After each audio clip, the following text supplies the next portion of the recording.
Molly Parker joins me here in Studio Q. Hello, Molly. Hi. How you doing? I'm so good.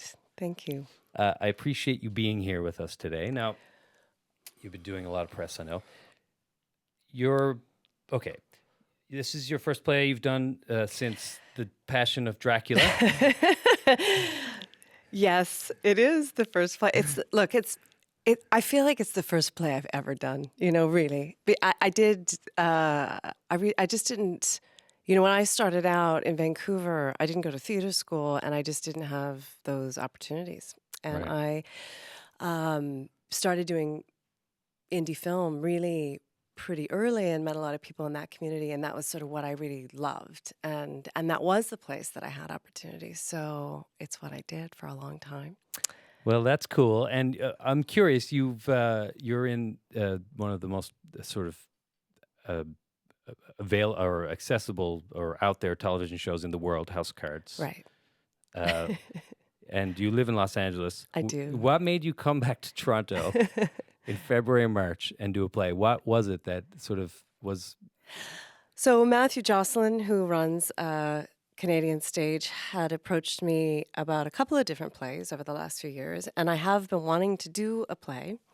But it sort of just didn't work out time-wise. And then he sent me Harper Regan in the fall.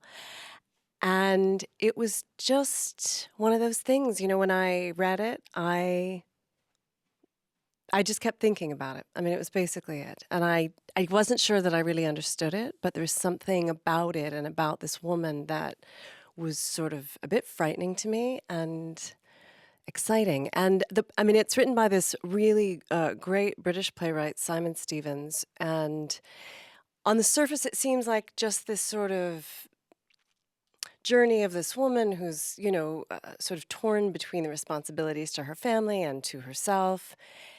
And yet, it started working on me, and I guess I hope that's what the audience walks away from is, that it's entertaining, but then there's more to it than that. Mm-hmm. There certainly is a lot more to it. And I know I did, a TV series for a long time, and then I had to go back and do the transition to go back onto the stage, and there was a lot of blocks.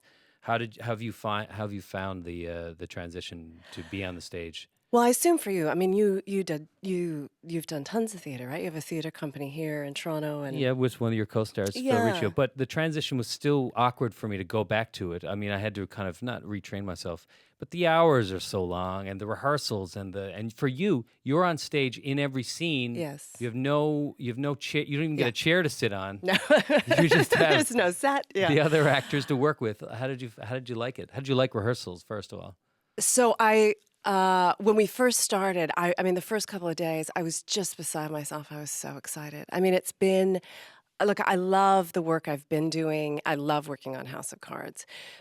This is something else entirely. Like the potential to sort of delve deeply into something for a long period of time is not something you get to do in television, as you know.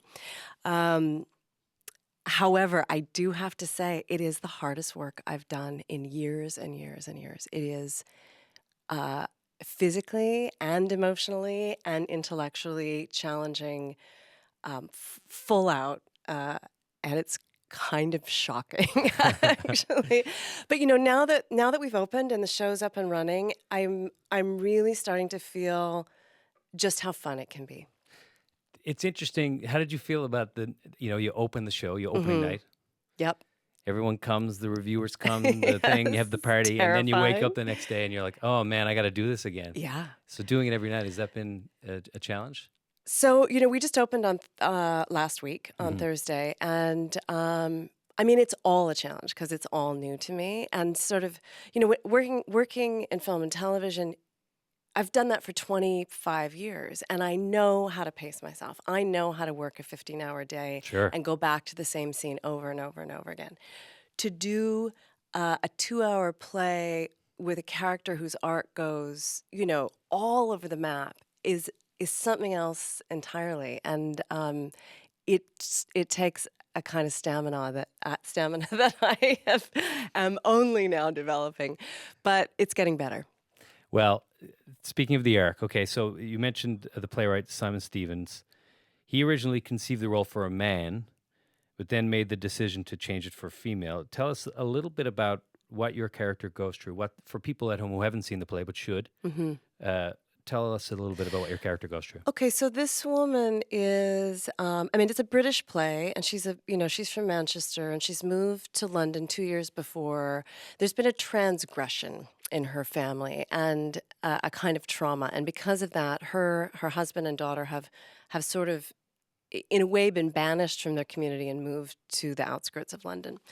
When we meet her, she is the sole provider for her family, and she's found out that her father has gone into a coma, and she wants to go home and see him, and her boss says that she absolutely can't go. If she goes, she'll lose her job, Hmm. and she needs this job. And so the stakes, in a way, are quite regular, but huge for her. And somehow, through this sort of act of bravery, she goes anyway, and she sort of walks away from her family in order to go see her father. And when she arrives, her father has already died. And that's sort of the setup. And, it's true that Simon Stevens said that he wrote this for a man, but in a way, I can't imagine it because to me, it really is this woman's journey. And in a way, she's sort of an every woman type character. She gets to be a kind of warrior. She gets, she's the mother and the daughter and the wife. And she goes through this sort of archetypal journey. However, I was recently talking to an actress who was saying to me that if you want to write good parts for women, you should just write them for men and change the name. And that may be true. That's depressing. That's depressing.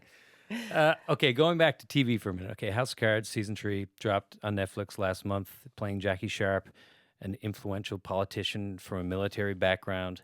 She has many powerful mentors. How would you characterize Jackie Sharp? Jackie is an ambitious, intelligent, military trained politician. And she lives in the world of House of Cards, which is filled with people who are hungry for power.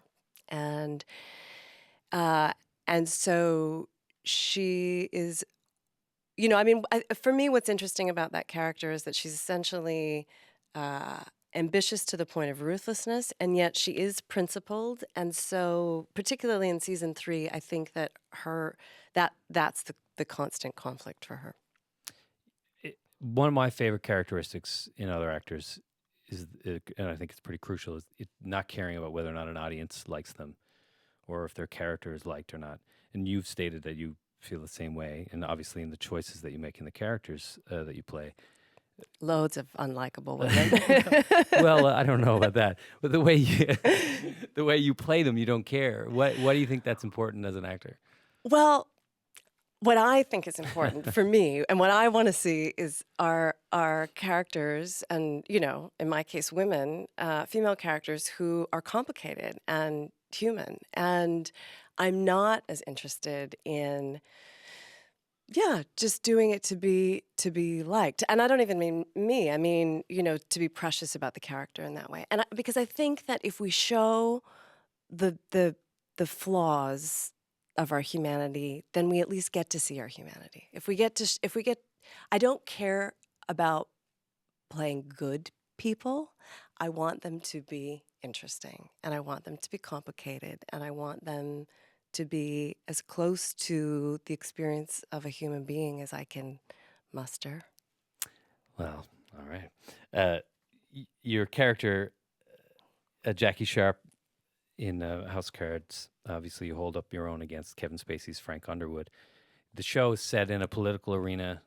Your character obviously has immense 3 dimensions, in some ways defies society's expectations of many of the characters you play. What did you do to prep for House of Cards?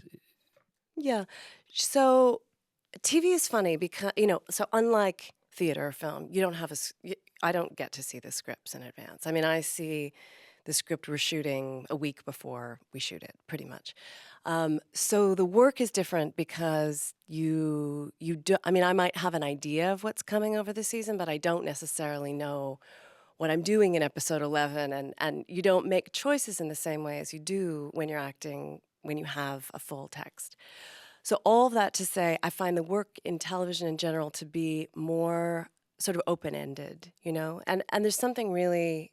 I know I'm not quite answering your question. I've gone on a riff, but It's okay. No, it's there's okay. something that I quite like about television in that sense, because there is sort of this constant potential for the character to surprise an audience, to surprise me, depending on what the writers do. And then in the case of Jackie, I just read a lot of, I read a number of biographies and autobiographies of political women, Hillary Clinton and Condoleezza Rice, an 800-page autobiography of Condoleezza Rice, and Elizabeth Warren and Nancy Pelosi, and I mean American politicians, American women, and there was a really good documentary about women in the Senate, and yeah, and just started to try, really think about what it takes to be.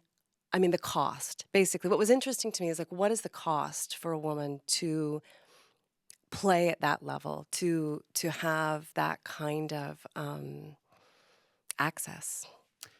And it's funny because there's still way fewer women holding top political positions. Absolutely. In the prep, do you feel like you learned what it takes, like those elements, Mm-hmm. what sacrifices, what it takes to become a woman in a Mm-hmm. position of power? Did you feel like you got to explore that a bit?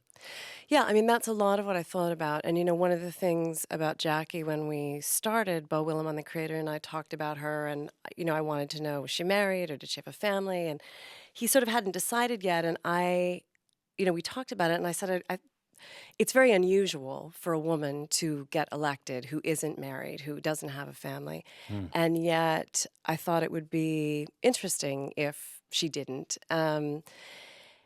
Because, I mean, you look at someone like Nancy Pelosi, who, was the Speaker of the House for years. I mean, she lives in California.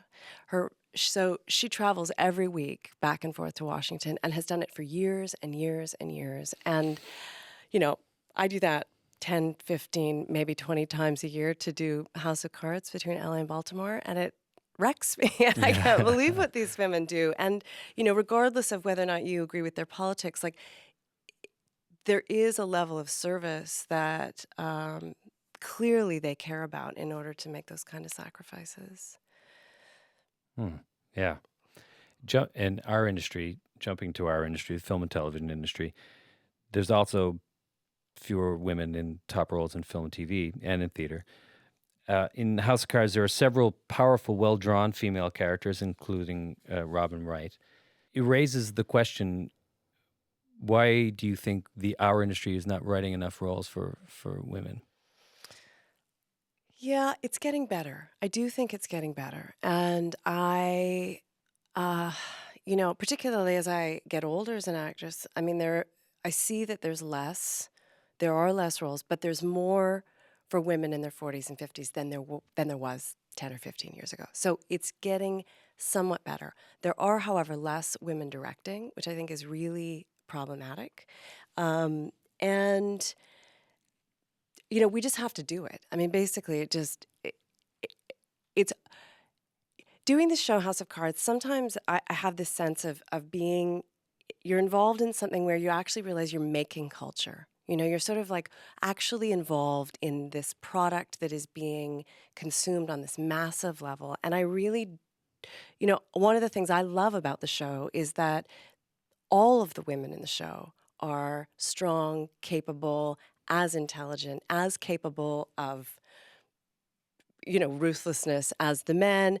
Not that that's a good thing, but that they're powerful. They're empowered women. And I think that is true of our society, and that the more we show it, the more it will hopefully just start to become a reality. You mentioned female directors, and there is a lack of female directors in our industry. Is that something you're interested in doing? It is. Yeah? Yeah, it is. I've just done the first play that I've done in 18 years, so one thing at a time, but I am, slowly attacking the things that scare me. But yeah, it is something that I'm interested in. Why? Well, I mean, I've been involved in filmmaking for 25 years, and I am interested at this point in telling my, not necessarily my stories, but the stories that I'm interested in. I also am just interested in using my brain in a different way. I love acting. And part of the reason I have wanted to do a play was to sort of recommit myself to being an actor in a way. But I would like to use another part of myself to tell stories. I think we all look forward to that. Is there anything specifically? I'm not trying to force you to talk about the secret project you have working on, that you're working on. But is there anything specifically you're looking at? Loads of secret projects. No, there's stuff that I'm developing, and I don't want to jinx it. I just want to sort of quietly try to do it one of these days. Well, we all hope that happens. Back to the politics, women in politics, women in positions of power. It seems like everyone's waiting for Hillary to announce Hillary Clinton. We're on first name basis. You and everybody else. Hillary Clinton to announce her candidacy for U.S. president next month. I'm sure you get asked about this all the time. Do you think, but this is an interesting question, do you think seeing women in positions of power in film and television makes voters or, your average citizen more comfortable with seeing women in a leadership role? I think it's possible. I do. I think that look, it's TV, and it's not like I think that it's not as though I think it matters all that much. I mean, it's entertainment, but I also see that, when we have gay characters on television and we start to see that they are people in our community. I mean, we start to see ourselves reflected in what we're watching. I think it does create change in a broader context. And yeah. Who knows? I don't know. Yeah. You are fantastic in House Cards. You're fantastic in the play. Thank you. I was sitting there. I couldn't believe that you hadn't done theater before. The transition was seamless. I wanted to tell you that. Thanks. Yeah, I'm serious. And you know how tough it is. And it can be difficult. Do you feel like you'd want to do this again? Or is this something that, now I know you did two movies between the last season of House Cards, or it's good you like to work. Do you want to do it? Would you like to do a series, movie, play, movie, series? You want to do another play again? Oh, I want a vacation. Yeah, I know. What's wrong with you? Yes, I would like to do another play. I mean, I'll get through this one first. We've got a couple weeks to go on this, but it's been an amazing experience. And I was saying to the director this morning, we were talking, and I've just started to feel like, oh, okay, I can do this, and that's a good feeling. It's not that it's so different from what I've done before, but it really is different, and it takes just a different set of muscles that I haven't used before, really. And it's a big space. It doesn't ever feel like it's not intimate. It's interesting. Was that a difficult, like learning your voice, those different sort of muscles? Yeah. Did you have voice coaches or anything like that in the show?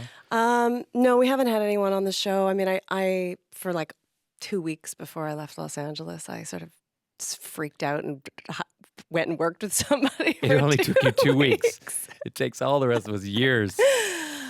Look, it's I'm just doing the best I can. I mean, it's such a great play, and that I'm so excited to have had this opportunity, and but it's a very sort of stark production. There's the Blue Map Health Theater is a huge space. It's a giant space, yeah. And this production has really stripped away. I mean, never mind the sets. There's really not even any curtains. There's no back wall for There's no acoustics. back wall. It's just this huge, vast space. And so, it's been fairly overwhelming. Molly, thank you so much for being here. Thank you so much. She joined me here in Studio Q.